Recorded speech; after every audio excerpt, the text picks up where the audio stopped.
Buenas tardes. This video will help you preview or review Chapter 5 in Gente. I'll talk about the chapter's vocabulary, grammar, and cultural readings. First, this chapter has a lot of false cognates. These are words that you think you know because they look like something in English, but the word actually has a different meaning. Some really good examples here are facultad, which does not mean college faculty, solicitar, which doesn't mean solicit, suspender, which doesn't mean suspend. So I recommend that you, on Chapter 97, make sure that you know what these words actually do mean. The chapter has plenty of words that are masculine even though they don't end with an O. To begin with, there's all the days of the week, el lunes, el martes, etc. These are masculine because the word dia is masculine, el dia. Then there are a bunch of words that end with or and on, which are reliably masculine endings. And sillón is interesting because it's literally big chair. The on ending is the opposite of ita. It makes something big. So from taza, we get tazón, a big cup, meaning a bowl. Sofá is masculine, even though it ends in an A, probably because it's borrowed from French. When you're borrowing a word, masculine is pretty much the default gender. Then there are four words, el campus, el examen, el semestre, and el estante, where you just have to memorize the gender. The chapter also has many feminine words that don't end in a, but these are all totally predictable because they either end in sion, which is reliably feminine, or in dav or tav, which are reliably feminine also. This is equivalent to the ty ending in English.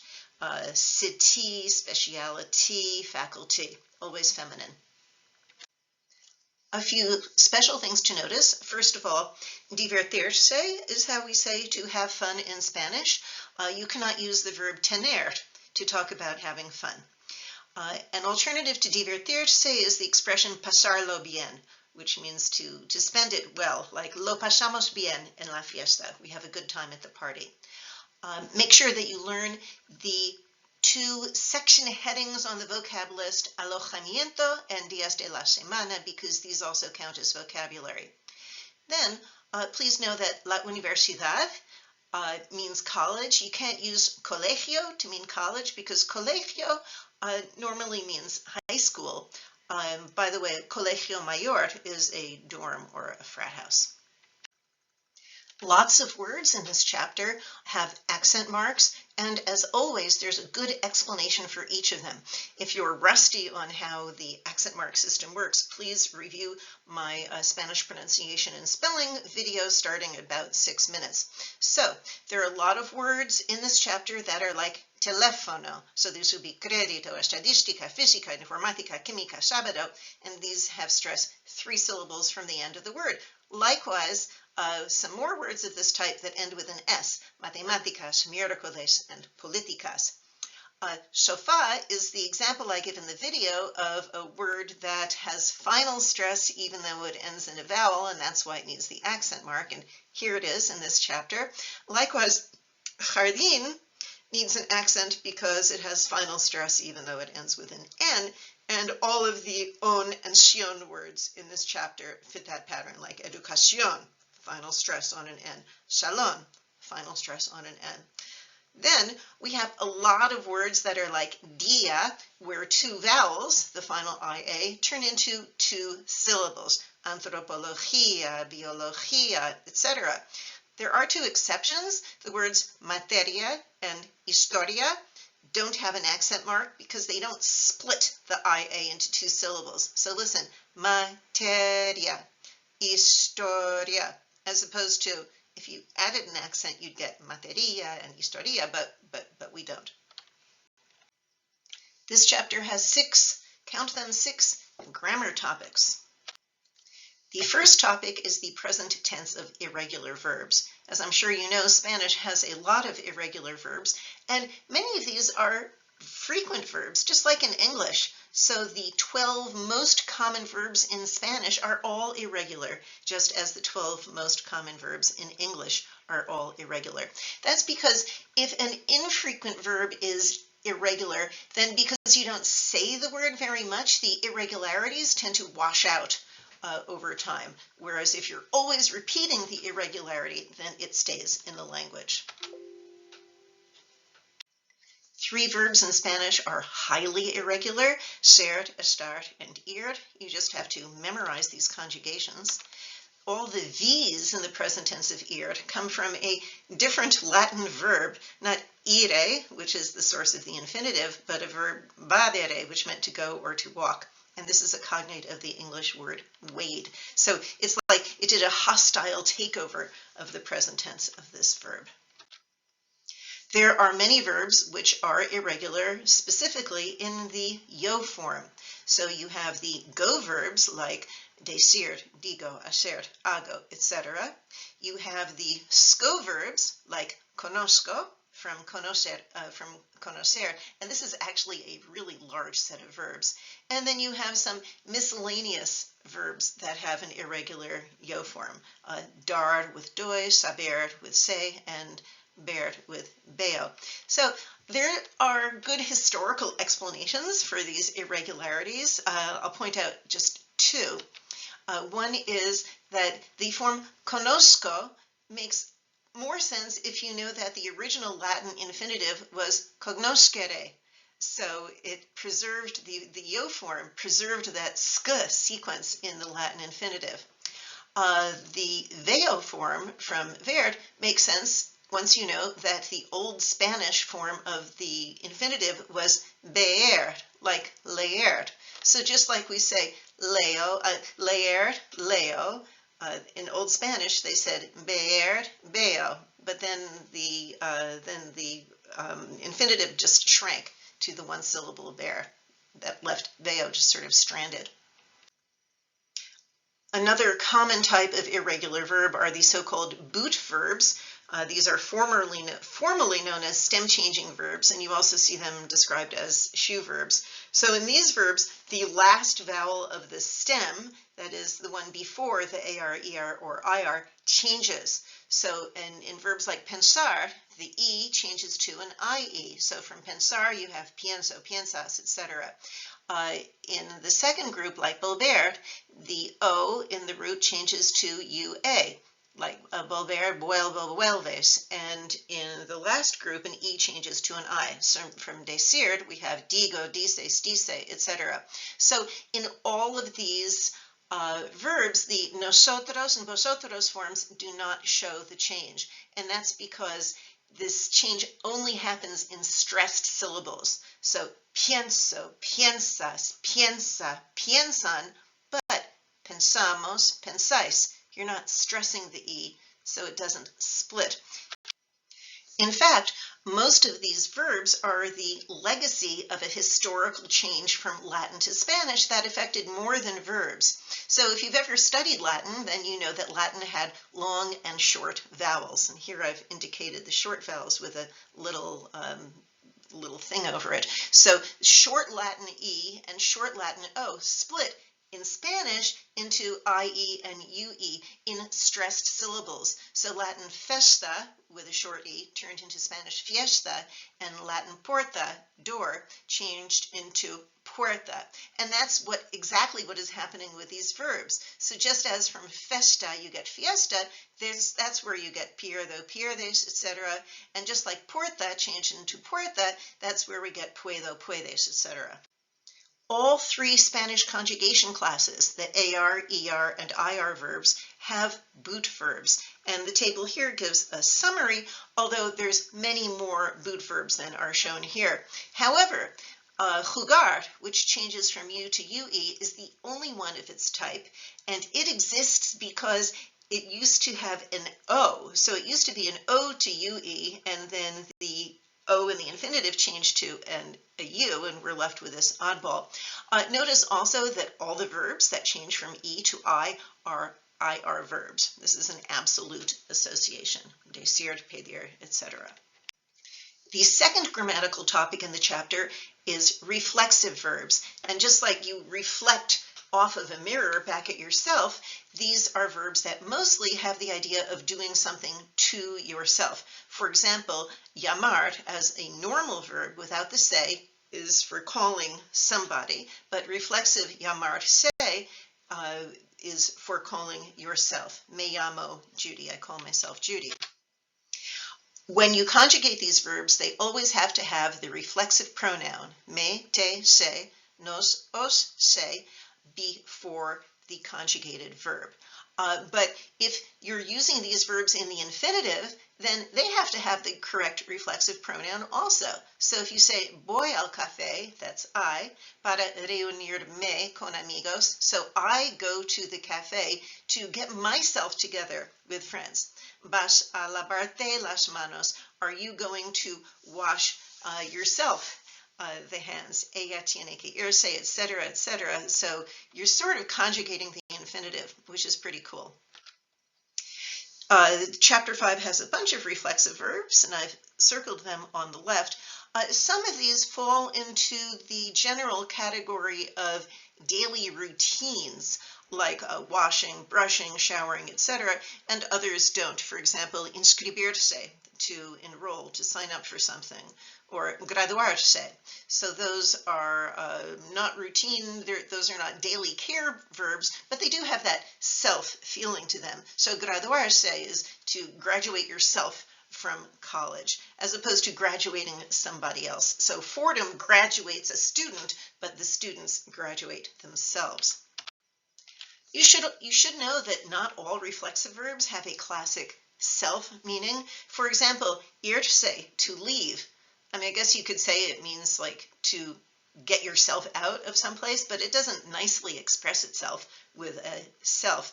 And then there are some reflexive verbs that have the idea of completion in them. For example, if you say me comí la manzana, so that would be with reflexive. Comerse, that would mean I ate the apple all up.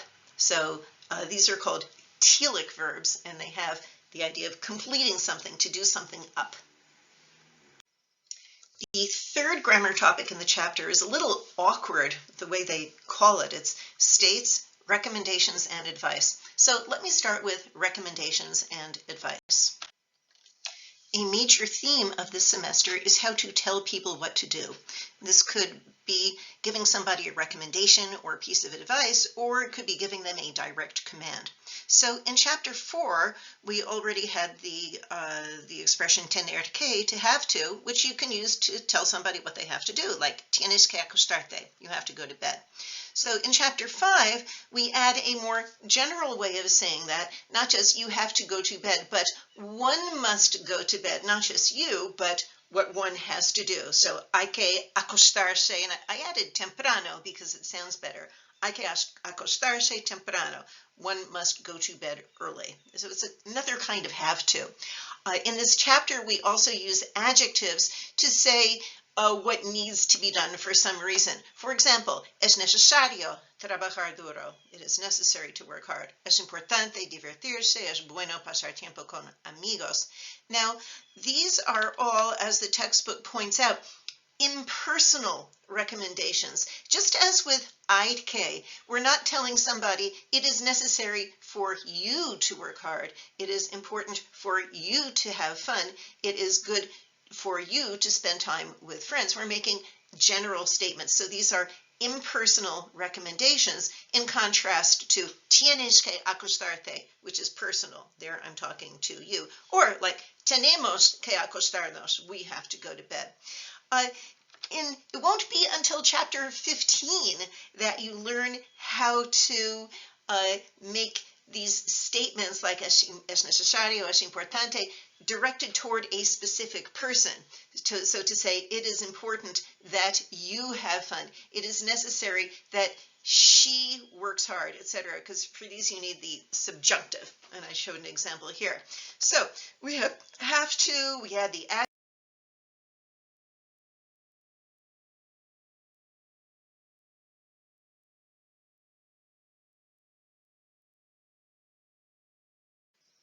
The word states in the name of this grammar topic is a dead giveaway that it includes a review of the difference between ser and estar, the two Spanish words meaning to be, because estar is used for states. So if you learned in high school that ser is for permanent things and estar is for temporary things, please erase that from your brain, because, for example, if you say Juan es estudiante, well, he's not a permanent student, I hope. Later he could be, a lawyer or something. Él es joven. That's not permanent either. He's going to get older. Son las tres. It's 3 o'clock now, but it's going to be 4 o'clock later. Likewise, estar is not only for temporary things. If I say El Bronx está in Manhattan, well, that's where it is, and it's unlikely to change anytime soon. And instead, my main advice is to look to the Latin origins of these two verbs, which really give a good signpost of how they are used in Spanish.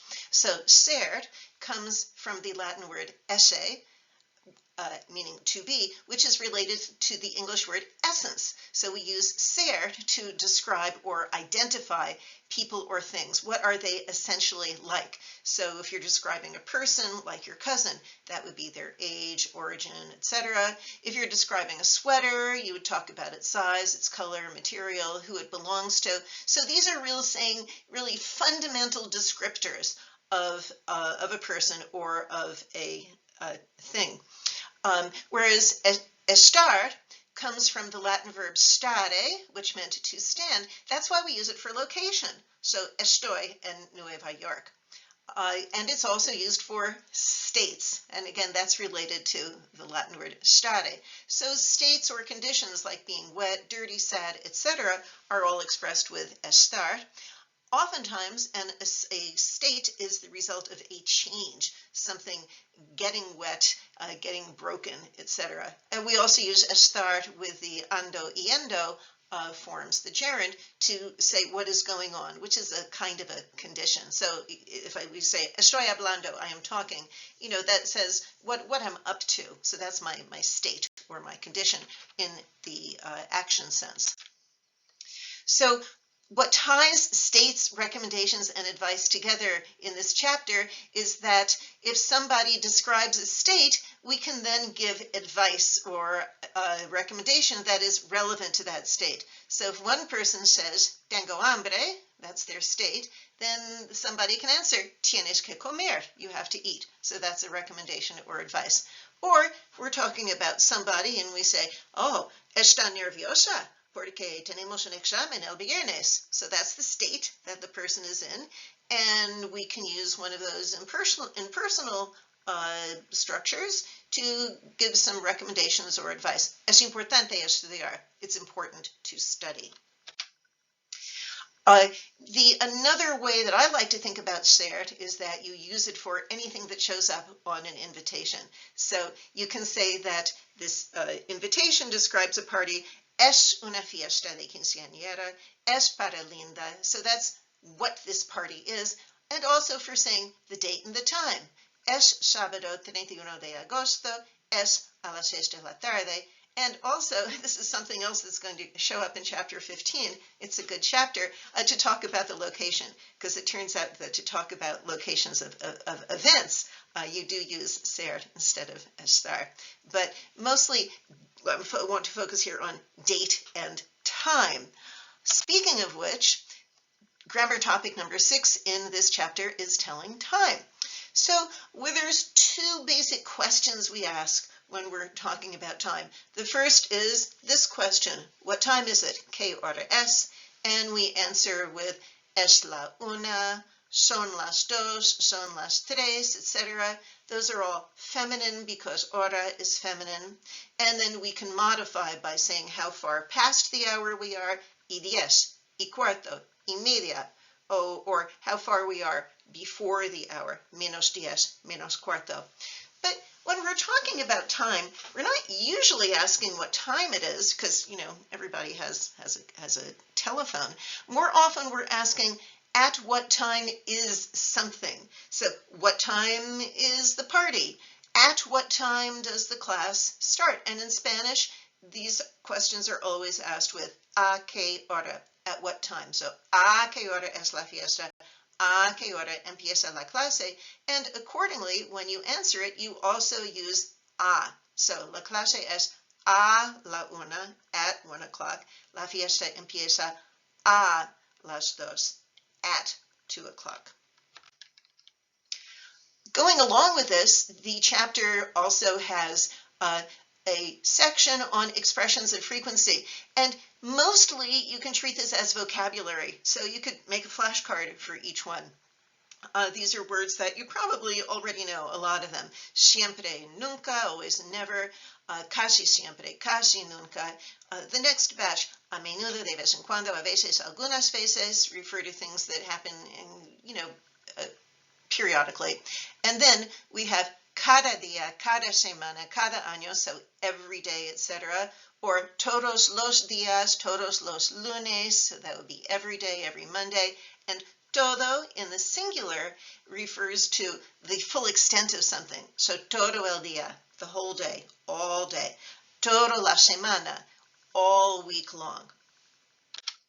Now, I said vocabulary more or less because there are some aspects of this topic that aren't just vocabulary. They're sort of grammar topics.